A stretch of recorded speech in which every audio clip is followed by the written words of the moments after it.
প্রিয় দর্শক কেমন আছেন সবাই? আশা করি সবাই ভালো আছেন। তো আপনারা অনেকেই কিন্তু এই ঈদের সময় ট্রেনের টিকিট কেটে থাকেন, অনেকেই কিন্তু বাসের টিকিট কেটে থাকেন। বাসের টিকিট কাটা খুবই সহজ, যেমন ওয়েবসাইটের মাধ্যমে অথবা কাউন্টারে গিয়ে আপনারা বাসের অগ্রিম টিকিট কিনতে পারবেন। কিন্তু ট্রেনের কিন্তু টিকিটগুলো অনলাইনে কিনতে গেলে অনেক ঝামেলায় পড়তে হয়। এক আছে অনেক হ্যাকাররা কিন্তু ওয়েবসাইট হ্যাক করে তারা টিকিট কালোবাজারি করে। আবার অনেক সময় দেখা যায় যে মেন যে ইস্যুটা হয় সেটা হচ্ছে যে ঈদের সময় তো অনেকেই বাড়ি যেতে চায়। তো এখানে কিন্তু টিকিটের কিছু মানুষের ব্যবসা করে যে সে নিজে 4টা টিকিট কিনে সেটা আবার অনলাইনে বিভিন্ন মাধ্যমে বিক্রি করে। তো যার কারণে হচ্ছে যদি টিকিট থাকে 34 বা 35,000 পার ডে, তো সেইখানে কিন্তু সকালবেলা যখন টিকিট ছাড়া হয় ঠিক 8টার সময় অনলাইনের এই টিকিটগুলো ছাড়া হয় বিক্রির জন্য। তো সেখানে দেখা যায় যে 8টার সময় যদি আমরা প্রবেশ করি ওয়েবসাইটে, তখন কিন্তু অনেক সিটগুলোই কিন্তু ফাঁকা দেখায়, কিন্তু সেইগুলো যখন আমরা ক্লিক করি সাথে সাথে কিন্তু অরেঞ্জ কালার হয়ে যায়। অরেঞ্জ কালার মানে হচ্ছে ইন প্রোগ্রেস, অলরেডি অন্য একজন এটা প্রসেসের মধ্যে আছে। আর যখন ব্লু কালার হয়ে যাবে তখন বুঝতে হবে যে এটা আপনার জন্য সিলেক্ট হয়েছে, তখন পেমেন্ট করে টিকিটটা পারচেস করতে পারবেন। কিন্তু বিষয়টা হচ্ছে যে যেখানেই আমি ক্লিক করতেছি বা যারা চেষ্টা করে সেখানেই সাথে সাথেই কিন্তু সেটা অরেঞ্জ কালার হয়ে যায় এবং একসময় দেখা যায় আবার রিফ্রেশ দিলে আবার সিট ফাঁকা হয়ে যাচ্ছে। তো এই রকম আসলে সমস্যাটা হয়ে যায়, কারণ হচ্ছে প্রায় 1 কোটিরও বেশি সাইটে ভিজিট করে ভিজিটর, যার কারণে এই সাইটটা এরকম হ্যাঙ্গিং হয়ে যায়। এই জন্য সঠিকভাবে এটা কাজ করে না সেই সময়। তারপরে এভাবে ট্রাই করতে করতে কিন্তু একসময় সিলেক্ট হয়ে যায়। তাছাড়া তো 34,000 টিকিট কিন্তু 10 মিনিটেই সেল হয়ে যায়, অনলাইনের মাধ্যমে তো সবাই পারচেস করে।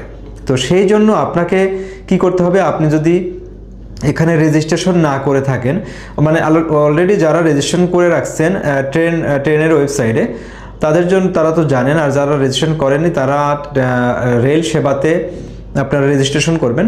রেজিস্ট্রেশন করার পরে আপনার মোবাইল নাম্বার এবং একটা পাসওয়ার্ড দিয়ে রেজিস্ট্রেশন করবেন। সেখানে এই মোবাইল নাম্বার এবং পাসওয়ার্ড দিয়ে লগ ইন করতে হবে।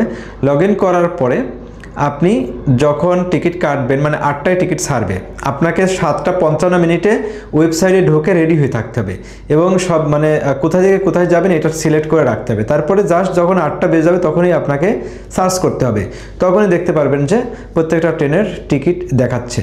তখন আপনি সিট অ্যারেঞ্জমেন্টে যেয়ে আপনি সিট সিলেক্ট করার চেষ্টা করবেন বারবার। এভাবে ট্রাই করতে করতে একবার হয়ে যাবে। যদি একটা সিট হয় তাহলে খুব দ্রুতই পেয়ে যাবেন, 2টার অধিক হলে তখন একটু সময় বেশি লাগে। তো আপনারা অবশ্যই কয়েকটি লিঙ্ক কপি করেও আপনারা কিন্তু এই প্রসেসটা করতে পারেন। যেমন কয়েকটা লিঙ্ক কপি করে সেখানে হচ্ছে সেই লিঙ্কগুলোতে আপনি আলাদা আলাদা ডিস্টেন্স দেখিয়ে আপনি সেখানে টিকিট সার্চ করতে পারবেন। তবে সেই ক্ষেত্রে একটু প্রবলেম হয় যে যখন আপনি টিকিটটা সিলেক্ট হয়ে যাবে তখন কিন্তু বাকি লিঙ্কগুলো কেটে দিতে হবে, তাহলে আপনি খুব সহজেই টিকিটটি বুক করতে পারবেন এবং পারচেস করতে পারবেন। প্রিয় দর্শক, এখানে অ্যাপসের মাধ্যমে আপনি অন্য সময় কিন্তু টিকিট পারচেস করতে পারবেন, মোবাইল অ্যাপস। তো এই ঈদের সময় যখন এত মানুষ হিট করে ওয়েবসাইটে, সেই সময় কিন্তু অ্যাপস কোনো কাজ করে না, মোবাইল দিয়ে আপনি টিকিট কাটতে পারবেন না। তো তাই আপনারা চেষ্টা করবেন ওয়েবসাইটের মাধ্যমে, বা মোবাইলেও যদি কাটতে পারেন সেক্ষেত্রেও আপনাকে গুগল থেকে ওয়েবসাইটে ঢুকবেন, ওয়েবসাইটে যেয়ে আপনি সেই ওয়েবসাইট থেকে আপনাকে পারচেস করতে হবে লগ ইন করে।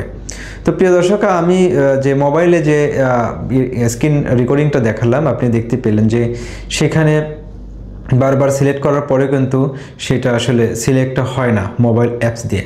তাই আপনারা ওয়েবসাইটে টিকিট কাটার চেষ্টা করবেন, আর অবশ্যই সতর্ক থাকবেন। আর হচ্ছে যে আপনি যে অ্যাকাউন্ট যখন করবেন, রেজিস্ট্রেশন করবেন, তখন আপনার এনআইডি কার্ড দিয়েই আপনি এটা অ্যাপ্রুভ করাবেন। তাহলে হবে কি, পরবর্তী যখন আপনি টিকিট কেটে যাবেন তখন আপনার এনআইডির সাথে সেই টিকিটের একটি মিল থাকবে। তো প্রিয় দর্শক, সচেতন থাকবেন। অনলাইনে কিন্তু অনেক সময় ফেসবুক যে গ্রুপ রয়েছে সেসব গ্রুপে অনেকে কিন্তু সেল পোস্ট দিয়ে থাকে, তো সেগুলো সতর্কতার সাথে সেই টিকিটগুলো পারচেস করবেন ঈদের সময়, কেননা সেখানে কিন্তু প্রতারিত হওয়ার সম্ভাবনা রয়েছে 90%। আপনি যদি সরাসরি দেখে বা দেখা করে টিকিট নিতে পারেন, তখন পেমেন্ট করে নেন, তারপরেও সে টিকিট কেটেছে কিনা তার ইমেল অ্যাড্রেস বা ওয়েবসাইটে ইমেল অ্যাড্রেস চেক করে নেবেন, যে সে যদি টিকিট কেটে থাকে তাহলে তো অবশ্যই ইমেল অ্যাড্রেসে সেই টিকিট ডাউনলোড হয়ে আছে, সেটা দেখে যাচাই বাছাই করে নেবেন। তাছাড়া কিন্তু এক টিকিট কিন্তু অনেক জায়গায় বিক্রি করে থাকে তারা, বা অগ্রিম টাকা নিয়ে আর টিকিট দেয় না। তো এইগুলো হচ্ছে সতর্কতার সাথে টিকিট নেবেন এগুলো। আর ঈদের সময় অবশ্যই চেষ্টা করবেন যে কাউন্টারে গিয়ে টিকিট কাটা, অথবা আপনি নিজেই একটু আগেই থেকেই চেষ্টা করবেন, তাছাড়া কিন্তু টিকিট পাবেন না। প্রিয় দর্শক, ভিডিওটি যদি ভালো লাগে অবশ্যই ভিডিওতে একটি লাইক করবেন, এবং এখনও যদি চ্যানেলটি সাবস্ক্রাইব করে না থাকেন তাহলে অবশ্যই চ্যানেলটি সাবস্ক্রাইব করে রাখবেন। ভালো থাকবেন, দেখা হচ্ছে পরবর্তী কোনো ভিডিওতে। আল্লাহ হাফেজ।